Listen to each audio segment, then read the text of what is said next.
Sir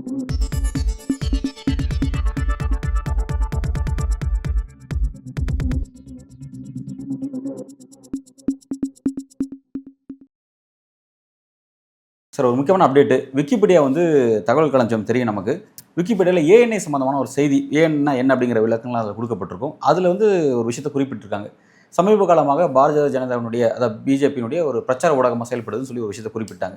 இந்த விஷயம் தொடர்பான இந்த சம்பவம் வந்து வழக்கா டெல்லி ஹைகோர்ட்டுக்கு போச்சு. அங்க வந்து இந்த விஷயத்துக்காக விளக்கம் கேட்டிருந்தாங்க. விளக்கம் சரியா விக்கிபீடியா தரப்புல குடுக்காதனால, உங்களுக்கு பிடிக்காட்டி இங்க இருக்காதீங்க, கிளம்பிடுங்க. உங்க நிறுவனத்தையே நான் மூடிடுவேன் அப்படின்ற அளவுல காட்டமா நீதிபதி தன்னோட கருத்த பதிவு செய்றாரு. எப்படி பார்க்குறீங்க?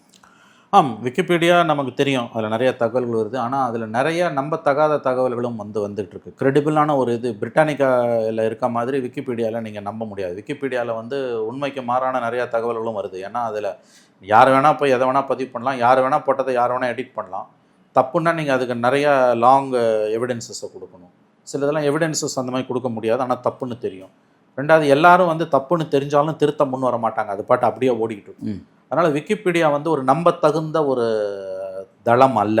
எதை பற்றியும் அதில் எவ்ரிதிங் அண்டர் த சன் அதில் கிடைக்கும்வாங்க. ஆனால் அது எல்லாமே கிடைக்கும். Everything under the sun Wikipedia இணையதளத்தில் கிடைக்கும், அந்த மேடையில் கிடைக்கும்.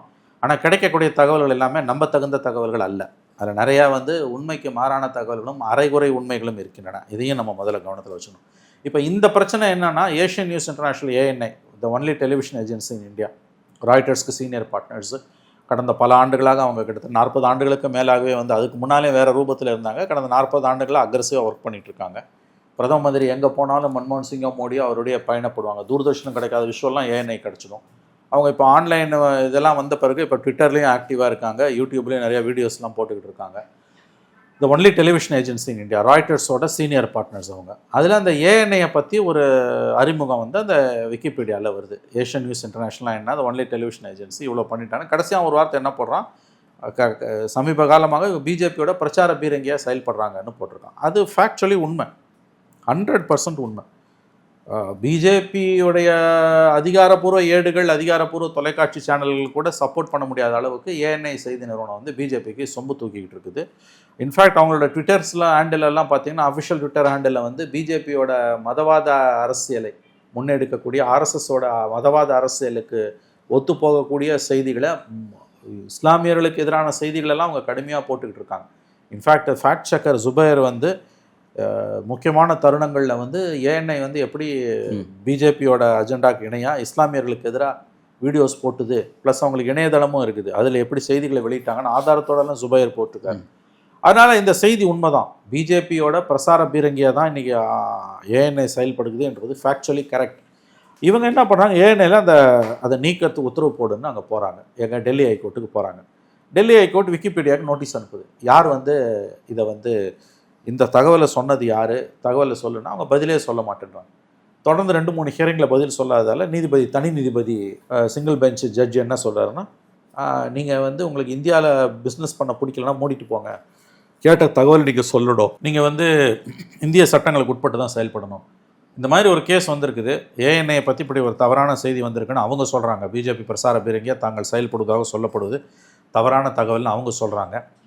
அந்த செய்தியை கொடுத்தது யாருன்னு நீங்கள் தகவல் கேட்டால் நீங்கள் கொடுக்க மாட்டேன்றீங்க, கேட்டால் வியாகியானம் சொல்கிறீங்க. உங்களுக்கு இந்தியாவில் பிஸ்னஸ் பிடிக்கலன்னா மூடிட்டு போங்க, இல்லைனா நான் வந்து உங்களை மூட உத்தரவு போட வேண்டியிருக்குன்னு அவங்க டெல்லி ஹைகோர்ட் சொல்லியிருக்குது. பட் இன்னும் வழக்கு நிலுவையில் தான் இருக்குது. அப்படியே ஒரு வேளை மூட சொன்னாலும் இவங்க சுப்ரீம் கோர்ட்டு கண்டிப்பாக போவாங்க. இதில் வந்து 2 விஷயத்தை நம்ம பார்க்கணும். இந்த பெரிய technology companies, Twitter, Wikipedia, YouTube, Telegram, இந்த மாதிரி இருக்கக்கூடிய கம்பெனிகள் வந்து உலகின் பல நாடுகளை அச்சுறுத்தக்கூடிய அளவுக்கு அந்த நாட்டில் சட்டத்திட்டங்களை மதிக்காமல் நடந்து கொள்கிற போக்கும் ஒரு பக்கம் வளர்ந்துகிட்டு இருக்கு. இன்னொரு பக்கம் பல நாடுகளில், உலகின் பெரும்பாலான நாடுகள் சொல்ல முடியாட்டியும் பல நாடுகளில் கருத்துரிமை மறிப்பதற்கு, நெருக்குவதற்காக யூடியூபு, ட்விட்டரு, டெலிகிராமெல்லாம் முடக்கக்கூடிய, கழுத்தை நெரிக்கக்கூடிய, கருத்துரிமையை பறிக்கக்கூடிய வேலையில் அந்தந்த அரசாங்கங்களும் ஈடுபட்டு இருக்காங்க. இந்தியாவில் எவ்வளோ தூரம் அது நடக்குதுன்னு நமக்கு தெரியும். ட்வீட் மெசேஜஸ்லாம் டெலீட் பண்ண சொல்லி ட்விட்டருக்கு ஹேண்டில் போட்டது, யூடியூப் வீடியோ எடுக்க சொன்னது, ஒரு ட்வீட் பண்ணுறதுக்காக அரெஸ்ட் பண்ணி உள்ளே வைக்கிறது, இந்த மாதிரி வேலைகளில் எல்லா அரசாங்கங்களும் கருத்துரிமைக்கு எதிராக சர்வாதிகாரமாகத்தான் செயல்பட்டு கொண்டிருக்கிறார்கள். இது ரெண்டுத்துக்கு நடுப்புற கண்டிப்பாக ஒரு பேலன்ஸ் வேணும்.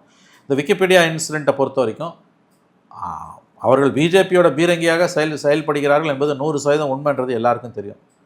காரி துப்ப வேண்டிய அளவுக்கு பிஜேபி காலை நக்கி குடிக்குது ஏஎன்ஐ. ஆனால் அந்த உண்மையை எழுதிட்டான்ற ஒரே காரணத்துக்கு நீங்கள் கோர்ட்டுக்கு இழுத்துட்டு போயிருக்காங்க. இதே நீதிமன்றங்கள் வந்து நாளைக்கு வேற ஒரு கட்சி பற்றின வேற ஒரு பதிவை நீக்க சொல்லும் பொழுது அல்லது நீக்க சொல்லுங்கள் என்று சொல்லும் பொழுது இப்படித்தான் கடினமாக நடந்து கொள்ளுமானா அதுக்கு பதில் நம்மக்கிட்ட இல்லை. சார், இப்போ இந்த விஷயத்தை பொறுத்த வரைக்கும் சோஷியல் மீடியாஸ் ரோல் ரொம்ப முக்கியமானது. ஏன்னா இப்போ இன்றைக்கி இருக்கிற எல்லா மீடியாஸும் போடி மீடியா மாறும்போது சோஷியல் மீடியா ரோலுங்கிறது ரொம்ப முக்கியமானது.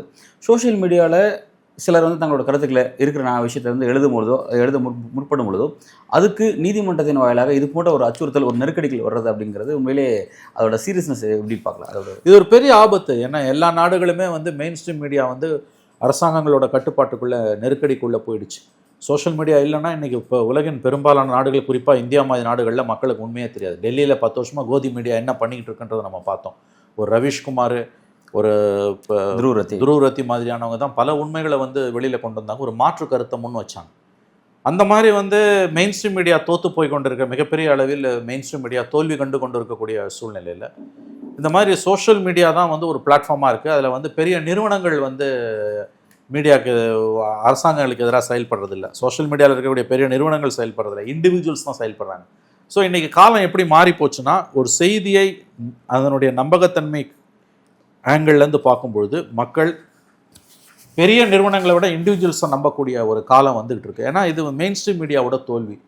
யார் ஆட்சியில் இருக்கானோ அவன் காலை நக்கிறது. டெல்லியிலனா மோடி காலடியில் விழுந்து கிடப்பாங்க, தமிழ்நாடுனா ஸ்டாலின் காலடியில் விழுந்து கிடப்பாங்க. மெயின் ஸ்ட்ரீம் மீடியா பண்ணுறது. டெல்லி மீடியாலே இப்போ டெல்லியில் அகில இந்திய அளவில் நடக்கிறத சில இண்டிவிஜுவல்ஸ் தான் வெளியில் கொண்டு வராங்க. தமிழ்நாட்டிலையும் அந்த மாதிரி சில இண்டிவிஜுவல்ஸ் தான் வெளியில் கொண்டு வராங்க. ஆகவே எல்லா அரசாங்கங்களும் சமூக வலைதளங்களை பார்த்து அஞ்சுகின்றன.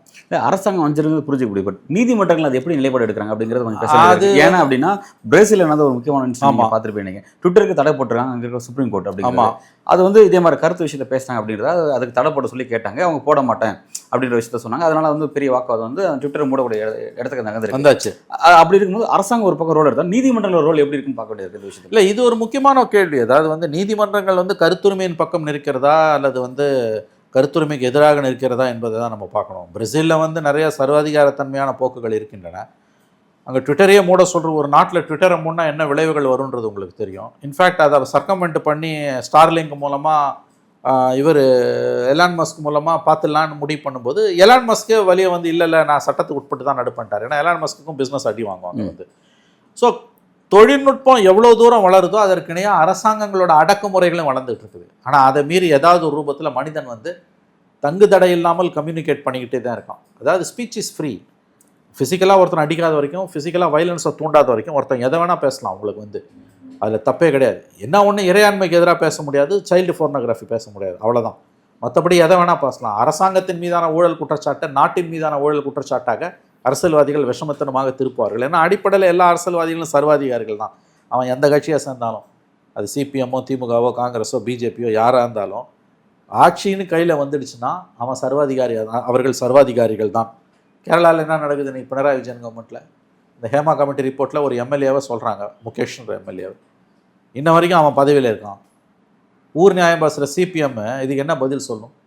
அவங்க கட்சியோட முன்னாள் பொலிட் பியூரோ மெம்பர் பிருந்தா கரத் சொல்கிறாங்க, நாம் வந்து ஹை மாரல் கிரவுண்ட் எடுக்கிறோம், மற்றவங்களோட உயர்ந்தவங்கன்னு எடுக்கிறோம், பிஜேபி காங்கிரஸை நம்ம இந்த மாதிரி விஷயங்களை குறை சொல்கிறோம், ஆனால் நம்ம கட்சியிலே இப்படி நடக்குது, அவர் பதவி விலகணுன்றாங்க. அடுத்த நாள் சீஃப் மினிஸ்டர் பினராயி விஜயன் இல்லை அவர் பதவி விலக தேவையில்லைன்றார். இது ஒரு பானை சொத்துக்கு ஒரு சோறு பதம். ஆட்சியில் இருந்தால் எல்லாம் ஒரே மாதிரி தான், ஒரே குட்டையில் ஒரே மட்டைகள் தான், ஐடியாலஜி வித்தியாசம் கிடையாது, ஒரு கர்மமும் கிடையாது. ஏன் சிபிஎம் வந்து அப்போ எதுக்கு வந்து சபரிமலா ஜட்ஜ்மெண்ட்டில் பெண்களுக்கும் ஆலய உரிமை உண்டு அப்படின்னு 5 judge bench, constitution bench order 4:1, 4 judge திறக்கணுன்றான், ஒரு judge lady judge Indu Malhotra திறக்கக்கூடாதுன்றாங்க. 4:1 அதனால் வந்து அமல்படுத்தப்படுது. பெண்கள் கொஞ்சம் பேர் தான் உள்ளே போகிறாங்க. அதுக்குள்ளேயே நிறைய போராட்டங்கள் வெடிக்குது. ஒரு கட்டத்தில் சிபிஎம் அந்த ஜட்ஜ்மெண்ட்டை இம்ப்ளிமெண்ட் பண்ண மாட்டேன்னு பெண்கள் விடுறதை நிறுத்திட்டான். கேள்விப்பட்டிருப்பீங்க நீங்கள். அதே மாதிரி இப்போ முகேஷ் விஷயத்தில் அமைதியாக இருக்கான். இன்னொரு விஷயம் அங்கே கலக்கிக்கிட்டு இருக்கிறது, கேரளாவில் வந்து ஆர்எஸ்எஸ் ஓட முக்கியமான பொதுச் செயலாளர் ஹோஸ்போலேவை சந்திக்கிறதுக்கு தன்னோட ஏடிஜி எங்கே போய் சிபிஎம் முகத்தை வைத்துக் கொள்ளும்? ஆர்எஸ்எஸ் இது என்னன்னா, பவரில் இருந்தால் ஆர்எஸ்எஸ்ஸை இப்படி இருக்கணுன்றது எல்லா எதிர்கட்சிகளுக்குமே இன்றைக்கி, அது சிபிஎம்மாக இருக்கலாம், திரிணாமுல் காங்கிரஸாக இருக்கலாம், திமுகவாக இருக்கலாம், இவங்க எல்லாம் பர்சனலாக ஆர்எஸ்எஸோட ஒரு ஒப்பந்தத்தில் தான் இருக்காங்க. அதனால தான் இவருடைய அரசுகள் இங்கே நீடிக்கின்றன. இதான் உண்மை. என்ன சார் நெருக்கடி? அவங்க ஏன் அரசோட அப்படி இணைய பொலிட்டிக்கலாக உனக்கு என்னோட வர முடியாது, நெருக்கடி புரியுது. என்னோட அஜெண்டாவை ஃபுல்ஃபில் பண்ணு. 1000 விதத்தில் இப்போ புதிய கல்விக் கொள்கை வேணான்னு தமிழ்நாடு கவர்மெண்ட் சொல்லுதுங்க. ஆனால் அங்கே இருக்கக்கூடிய உள்ளே இருக்கக்கூடிய கல்வியாளர்கள், ஜவஹர் நேசன் போன்ற கல்வியாளர்கள் என்ன சொல்கிறாங்க? இவங்க வேற பேரில் அந்த புதிய கல்விக் கொள்கையை அமல்படுத்த ஆரம்பிச்சிட்டாங்க. ஏற்கனவே அது பிஎம்ஸ்ரீ ஸ்கூலாக இருக்கட்டும், பாடத்திட்டமாக இருக்கட்டும். ஒரு டீச்சர் ஒருத்தர் இதெல்லாம் விரிவாக எழுதுனாங்கன்னு சஸ்பெண்ட் பண்ணாங்க அவங்கள. அந்த அம்மா பேர் எனக்கு மறந்து போச்சு. திருவண்ணாமலையில் ஒரு ஸ்கூல் டீச்சரு புதிய கல்விக் கொள்கையை எதிர்க்கிற திமுக அரசின் இரட்டை வேடம்னு அவங்க விரிவாக எழுதுனாங்க. எந்தெந்த செக்ஷனில் என்னென்ன இது பண்ணாங்க, அவங்கள சஸ்பெண்ட் பண்ணாங்க. அப்புறம் சத்தம் இல்லாமல் சஸ்பென்ஷனை ரிவோக் பண்ணி மறுபடியும் வேலைக்கு எடுத்துட்டாங்க. அவங்க எதுவும் எழுதுறதில்லை, பேசுறதில்லை. யார் ஆட்சியில் இருந்தாலும் அரசுகள் என்பவை அரசுகள் தாங்க. ஸ்டேட்டுன்றது அப்படிதான். அது இந்த அரசுக்கு வந்து ஐடியாலஜி பிம்பம் கொடுக்கக்கூடாது. அதாவது ஐடியாலஜி பிம்பம்லாம் நீங்கள் கொடுக்கலாம். ஆனால் தன்னை காப்பாற்றிக்கிறதுன்னு வரும்போது மத்திய அரசு என்ன சொல்கிறதோ அதுக்கேற்ப தான் இவங்க நாடகம் ஆடுவாங்க. விதவிதமாக நாடகம் ஆடுவாங்க. வெளியில் வந்து நாங்கள் புதிய கல்விக் கொள்கையை எதிர்க்கிறோன்னுவாங்க, உள்ளுக்குள்ளே மறைமுகமாக அதை ஆதரிப்பாங்க. அது கதவுகளை திறந்து விடுவாங்க. இந்த மாதிரி நிறைய விஷயங்கள் இருக்குது. இதை எல்லாரும் பண்ணுறான்.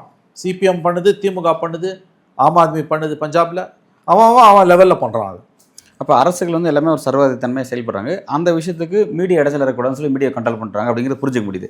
இதில் நீதிமன்றத்தோட இந்த பர்சனல் இன்ட்ரெஸ்ட் இருக்குது. அதை நம்ம எப்படி பார்க்க வேண்டியது? அது நம்ம ஒன்றும் வந்து சொல்ல முடியாதுங்க. நீதிபதிகளும் மனிதர்கள் தான். இப்போ ஏன்னா இப்போ கடந்த காலத்தில் நீதிமன்றத்தில் நீதிபதிக்கு ஒரு பிரச்சனை வரும்போது அவங்க ப்ரெஸ் மீட் நடத்துறாங்க. ஆமாம், தங்களுக்கு தேவையான ப்ரெஸ் மீட். அப்போ அவங்களுக்கு ஒரு பிரச்சனை, அதை வெளியில் கொண்டு வரும், வெளியுலகத்தை கொண்டு போகணும் அவங்க நடத்துறாங்க. ஆமாம். அதே வந்து தனிப்பட்ட ப்ரெஸ்ஸுக்குன்னு ஒரு விஷயம் இருக்குது, அவங்களுக்கு சில தர்மம் இருக்குல்ல, அதுபடி செயல்படும். அப்போ ஏன் வந்து நீதிமன்றம் இந்த விஷயம் வந்து தலையிடறான்ற ஒரு அது தனக்கு வசதியாக நீதித்துறை யோசிக்குதுன்னு அர்த்தம்.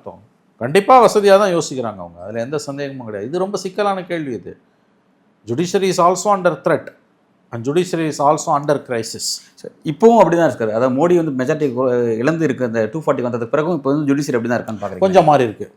303 240 மாறியதன் விளைவு தான் மணீஷ் சிசோடியாவுக்கு பெயிலு, கவிதாவுக்கு பெயிலு, இதெல்லாம் அந்த தைரியத்தில் வர்றது தான். அது ஞாபகம் வச்சுக்கோங்க. 303 240 மாறியதோட விளைவு. ஜுடிஷரியும் வந்து அப்படியே அந்த கிளைமேட்டுக்கு ஏற்ற மாதிரி தான் மாறும் எப்பயுமே. அது எல்லா காலத்துலையுமே. இண்டிபெண்டன்ட் ஜுடிஷரின்றது ஒரு கனவு தான் நமக்கு. இது வந்து ஆல் ஓவர் வேர்ல்டா இல்லை ஒன்லி இந்தியான்னு சொல்றீங்களா? எப்படி பார்க்கலாம்? பிரேசில் ஒரு எக்ஸாம்பிள். கிட்டத்தட்ட ஆல் ஓவர் வேர்ல்டு. இந்தியாவில் ரொம்ப அதிகமாகவே இருக்குது. கம்ப்ளீட் ரோபஸ்ட் ஜுடிஷரின்ற மாதிரி எல்லாம் மேபி அமெரிக்காலையும் இங்கிலாண்ட்லேயும் ஓரளவு இருக்கலாம். மற்ற இடங்கள்லாம் பெரிய அளவில் இருக்கிறதா எனக்கு தெரியல. இந்தியாவிலலாம் வந்து கடுமையான இந்த மோடி 2.0 எந்த அளவுக்கு நீதித்துறை தாக்குதலுக்கு உள்ளானதுன்னு நமக்கு தெரியும். இப்போ வந்து ஓரளவு 303 240 மாறி இருக்கிறதால கொஞ்சம் லிபரலாக இருக்க மாதிரி தெரியுது. நிறைய பேருக்கு பெயில் எல்லாம் கொடுக்குறாங்க. பட் ஆனால் செந்தில் பாலாஜிக்கு இன்னும் வந்த மாதிரி 3 வாரம் ஆக போகுது. எதனால் 3 வாரமாக இந்த தாமதம்னு புரியல. அதனால் இருக்கிற அமைப்புகளில் ஓரளவு நம்பிக்கை தரக்கூடிய அமைப்பாக நீதித்துறை இருக்கிறது. அப்படி தான் நம்ம இதை பார்க்கணும். சார், பல்வேறு கேள்விக்கு ரொம்ப ஆழமாக உங்களோட கருத்தில் வழங்கியிருக்கீங்க. நன்றி. நன்றி அன்பு. நன்றி.